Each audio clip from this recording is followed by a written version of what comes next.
Francis Ngannou humiliates Tyson Fury, the Gypsy King team, and all of boxing for my money. We got it wrong. So I'm going to break down, I've been asked by the subs to break down the fight and my views of it. What I'm going to do first is break down the fight as I saw it, then give you my point of view on the performance, who I thought won, and what happens next. Okay, so the fight, we're going to the first round. It was quite a long card, a long night. There was problems with the footage from TNT. There was like a weird screeching noise and it went sort of blank, or not blank, but a message saying that the footage would be back. This was early on in the card. The card itself, some quick wins, mismatch of fights really.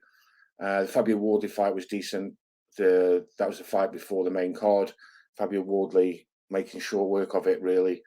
Good performance by Fabio Wardley. But the main fight, Tyson Fury comes in. He's looking heavy to me. Okay, we know he came in at a career heaviest. I think it was 1910, was it, or something? But he looked to me at way over 20 stone in there.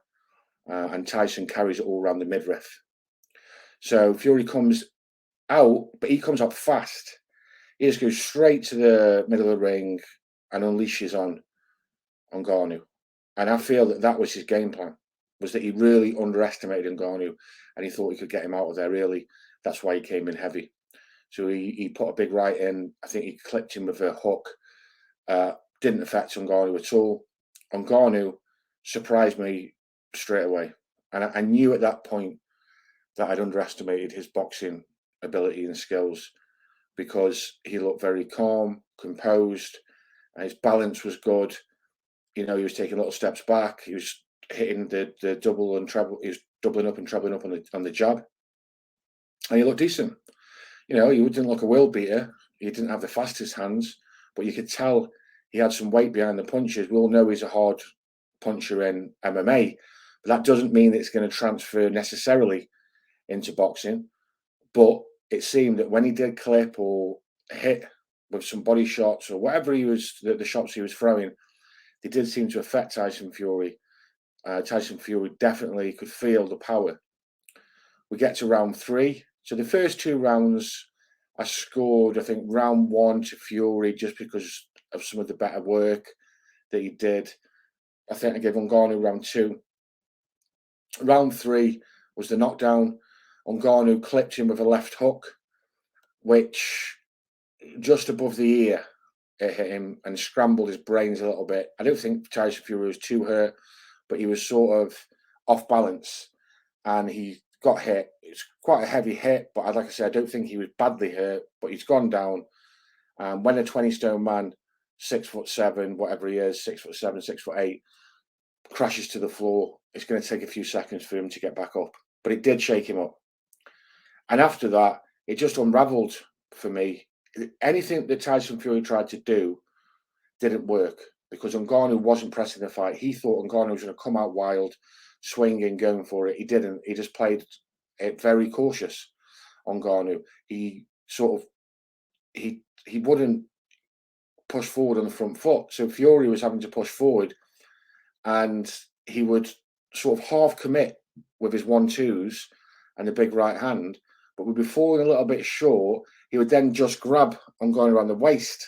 It was very messy. The reason why I think people are calling it a robbery, because there wasn't that much work going on in the last few rounds, to be fair. It was quite a scrappy fight. I've watched it back a couple of times now. I think the reason why people are calling it a robbery is because we were all expecting Tyson Fury just to wipe the floor of him. So on that basis, he lost heavily. But I've got a few points on this. So like I say, round 3 got knocked down, got back up. The rest of the rounds were much of nothing really. Ngannou was mouth gaping open. He was tiring, but he still kept compact and composed. We've got to remember that he's used to longer rounds in MMA. So there's shorter rounds for him, the 3-minute rounds. And also he's not having to worry about, blocking a takedown or anything like that. So he could just concentrate on his stand-up and, striking his main asset, although he's never had a professional boxing fight before. So they were just close rounds, really. Most of them are close rounds, apart from the knockdown. Just depends what you like. Fury did catch him quite a few times on the outside with some jabs and whatnot, but Ngannou was pressing him well in spots and getting some good shots off to the body, clumping him around the sort of head, the top of the head, etc. But the points I would like to make on it are, number one, his fitness. To me, Fury didn't look fit. He didn't look like he'd had a proper camp and he hadn't made weight correctly. I mean, you don't have to make weight for heavyweight, but for me, his optimum weight would be about 18 and a half. And the tactics, I would have thought he would have employed, similar to the Dylan White, just box on the outside, box his head off until he started tiring, rounds 5, 6, and then come in and start putting some combinations together and shots together. Would have been the game plan I would have thought he would have done, but he didn't do that. Number two, by the looks of him, he looked miles off it. His time and everything else. He's been out of the ring for a year. You can't tell me he's had good sparring, good competitive sparring. There's no way. He did not look sharp at all. He said that he had a tough 12-week camp. But in some of the previous images and film of them prior to him beginning the training camp, he looked about 24 stone to me. So he had a hell of a lot of weight to get off. So that makes me think that when he says he's grafted for 12 weeks, I think he's grafted the weight side just to get off as much weight as he could. That's my thoughts on that.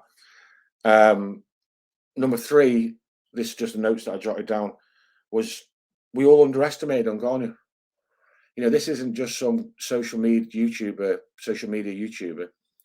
This guy was the heavyweight champion of the UFC.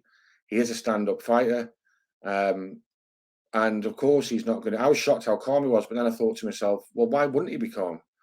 He's fought in big, high-level fights. He knows how to control his nerves and everything else. And he had less to think about because he didn't have to worry about the takedowns, etc.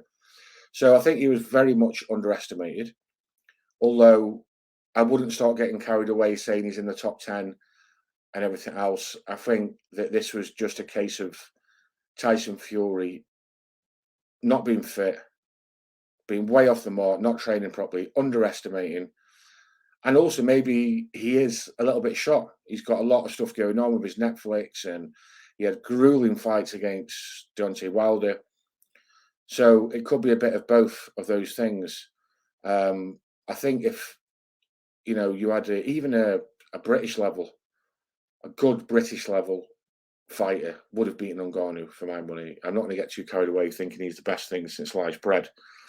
I just think that styles make fights. It was an uncomfortable watching Fury. That was not Tyson Fury anywhere near his best. So yeah, I'm going to hold my thoughts on Ngannou, but it was a fantastic performance by him, don't get me wrong. And then the final little note I put down was desire. What kind of desire does Tyson Fury have left now? It's all about the money for him. He's made it that clear. Everything he does is about the money. He said this himself. Tyson Fury, I've been a big fan for years. I remember watching his first pro fight. I've been over to Las Vegas to see him on the Deontay Wilder second fight. Went over with the lads. Fantastic weekend, brilliant performance. Charismatic guy. But he just pushes the boundaries now with, he tells so many lies. Oh, I'll fight for free. I'll do this, do that. If anyone disagrees with him, he throws his toys out the pram. I just can't get on board with that kind of behaviour. I did pay for this fight. I said I wasn't going to for a long time. I did because the undercard, I fancied seeing the heavyweights. I like watching the heavyweights.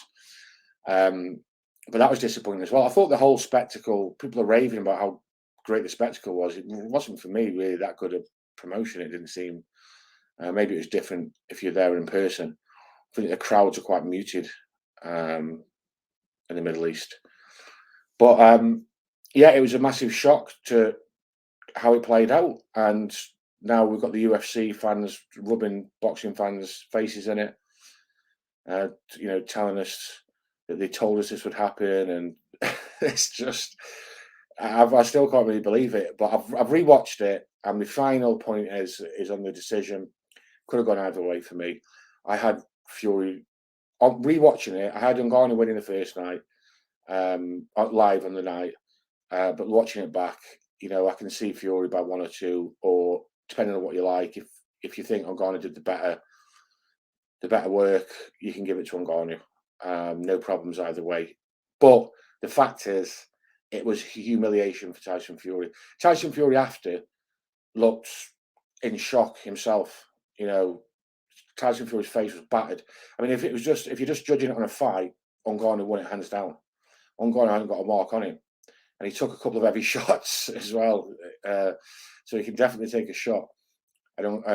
While Fury's face is not like really bad, but it looks like he's been in a fight. He's got a bit of a black eye and a lump on the head, and he's took a few knocks and bumps, but more so his pride has took a real knock. And I think that's going to do one or two things. Either he is just over the hill and past it, and it can happen quickly, and that might be the case, or it could be that this gives him a kick up the arse, and he starts knuckling down and starts doing some proper training. I never thought I'd say it, but maybe he needs to go back to Ben Davison, for Ben Davison to get him into some kind of shape. He needs a PT more than anything, I think, at the moment. Coming in with that type of that heavy doesn't make any sense. I mean, I'd love to see him go back to Peter Fury, but that's never going to happen. Sugar Hill's great, but I just don't know how committed Sugar Hill is to him or Fury is to Sugar Hill. He tends to fly out for the last few weeks of the training camp.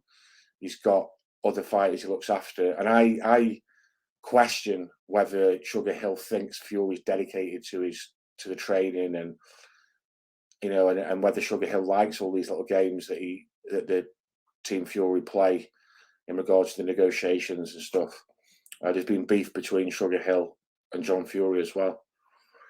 But yeah, that's my view. Let me know in the comments what your thoughts are. Do you think I'm way off the mark? Do you think Ngannou won it easily? Or do you think, like me, it was closer, and it's the fact that everyone thought Fury should mop it up and win it easy is why we were shocked and we thought it was a robbery. I don't call robbery. I think it could have gone either way. But either way, it's an embarrassment for the boxing community, and especially Tyson Fury.